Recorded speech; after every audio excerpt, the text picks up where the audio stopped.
Assalamualaikum warahmatullahi wabarakatuh. Saudara-saudaraku, kaum muslimin, muslimat, mukminin, mukminat di seluruh penjuru dunia yang berbahagia.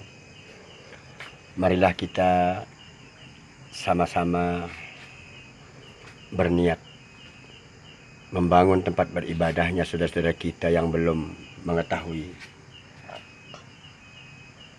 agama Islam.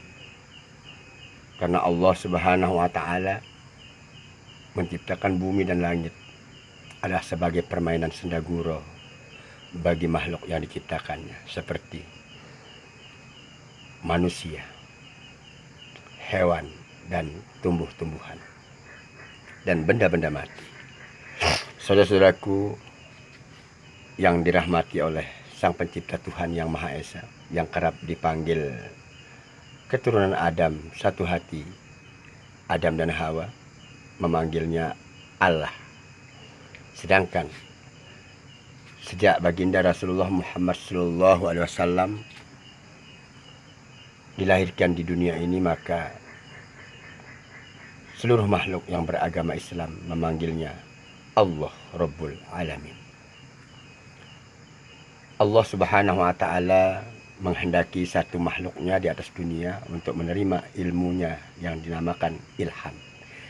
Ilham ini adalah ilmu lembut hak anak manusia yang menjalankan fisabilillah keluar di jalan Allah, yaitu dengan menggunakan golongan Muhammad Rasulullah, yaitu tabligh. Ilham yang saya terima, saudara-saudaraku, adalah A'udzubillahi minasyaitonirrajim. Bismillahirrahmanirrahim. Ad-dunya dilun akhirah, la Islam kafir. Dunia ini adalah panggung akhirat, selain Islam kafir.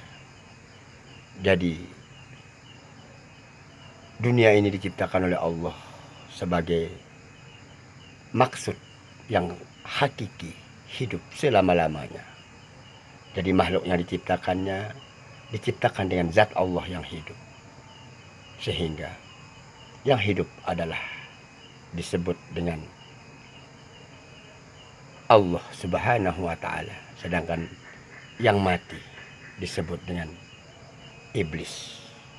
Hidup adalah hidayah ilahi, dunia utama Sang Pencipta, sedangkan mati makhluk alam Tuhan ilahi. Makhluk alam Tuhan ilahi adalah dunia ini, tidak bernyawa, tanah, api, air, dan zat-zat yang lainnya. Sedangkan Allah Subhanahu wa Ta'ala menciptakan nyawa di dunia ini ada satu, nyawa hidup. Sedangkan nyawa dibagi dua, ada yang dinamakan zat, ada yang dinamakan jiwa. Zat adalah zakar, ada Tuhan, dan zat ada tempat. Zat adalah ruh Allah yang hidup, yang dinamakan Robbi. Sedangkan ruh adalah rahasia utama hidayah, artinya ilmu. Ilham artinya ilmu lembut hak anak manusia. A'udzubillahi minasyaitonirrajim. Rabbul masyriqain wa rabbul maghribain. Tuhan penjaga dua timur dan Tuhan penjaga dua barat. Timur satunya tempat terbit matahari, sedangkan kita akan diperintahkan oleh Allah dalam zikrillahnya, yaitu ilmu ilham yang diturunkan kepada saya. Saya adalah Marjun atas nama di dunia, sedangkan di akhirat adalah Syekh Muhammad Marjun Silalahi. Syekh artinya sejati, yang ilahi ketentuan hatiku, sedangkan Muhammad makhluk utama hati Adam, makhluk-makhluk atas dunia. Sedangkan Marjun makhluk alam ruh, jiwa utama netral.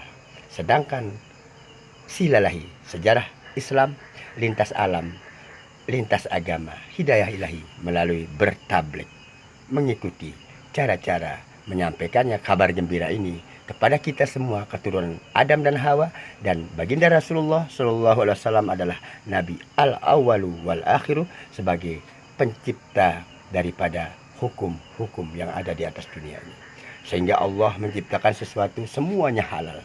Barang siapa, katanya Allah dalam firman-Nya dalam kitab suci Al-Quran, yang artinya barang siapa hambaku mengharamkan apa yang kuhalalkan, maka besok katanya akan mengetahui akibatnya. Oleh sebab itu saudaraku, marilah kita berniat membangun masjid atau batan nasuha, kotak amal jariah yang seluruh dunia disyariatkan menjadi kaki Ka'bah, disamakan dengan Ka'baitullah dan Masjidil Haram yang ada di daerah Saudi Arabia. Seperti itu yang besarnya dan seperti itu wajahnya, sehingga dalam Al-Quranul Karim Allah menyebutkan dalam firman-Nya, Allah wajahnya timur dan barat. Oleh sebab itu, sholat artinya berdoa, dan kita berdoa kepada Allah Subhanahu wa Ta'ala yang menciptakan kita hidup di atas dunia ini untuk bermain sendaguro, untuk menjumpainya di akhirat kelak. Yang laki-laki keturunan Adam wajib berhitan untuk mengikuti sunnah baginda Rasulullah Muhammad SAW. Sedangkan yang tidak berhitan seperti tidak beragama, Buddha, Hindu, Kristiani, dia akan beribadah di timur dunia, Rabbul Masyriqain wa Rabbul Maghribain, sedangkan Rabbul Maghribain, dua barat dijaga Tuhan, atau Tuhan penjaga dua barat, yaitu tempat tenggelam matahari, dan satu masjid tempat beribadah seluruh umat manusia yang khusus beragama Islam yang sudah berhitan. Wabillahi taufik wal hidayah. Assalamualaikum warahmatullahi wabarakatuh. Saya adalah penerima ilham dari Allah Subhanahu wa Ta'ala, yaitu ilham dari dunia untuk akhirat. Selamat sejahtera kepada saudara-saudaraku yang belum beragama dan yang sudah beragama, Buddha, Hindu, Kristen, dan yang beragama Islam khususnya. Assalamualaikum warahmatullahi wabarakatuh. Amin ya rabbal alamin.